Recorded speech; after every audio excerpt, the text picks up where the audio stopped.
कवन फूलवा फूले भोर हरिया त कवन फूलवा रंत सजलू हो।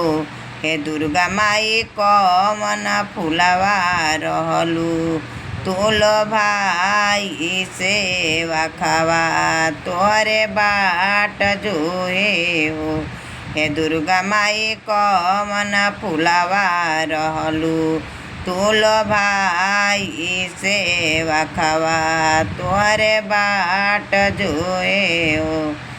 गेंदा फूलवा फूले भोर हरिया चमेली फूलवा रंत सजनी हो। हे सेवका अड़उल फूलवा रहनी हमलो भाई सेवा खावा हमारे बाट जोहे हो।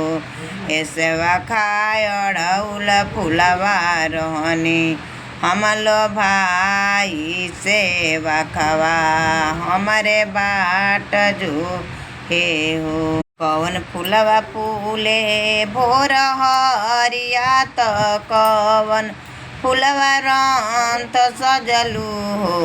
हे दुर्गा माई कवन फूलवा रहलू तोल भाई सेवा खावा तोहरे बाट जोहे हो।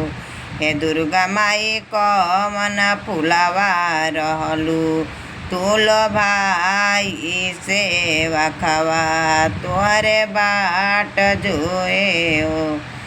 गेंदा फूलवा फूले भोर हरिया चमेली फूलवा रंत सजनी हो।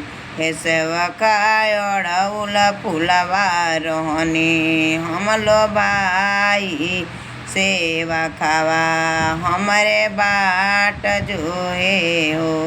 हे सेवका अड़उल फूलवा रहनी हमलो भाई सेवा खावा हमारे बाट जो हे हो।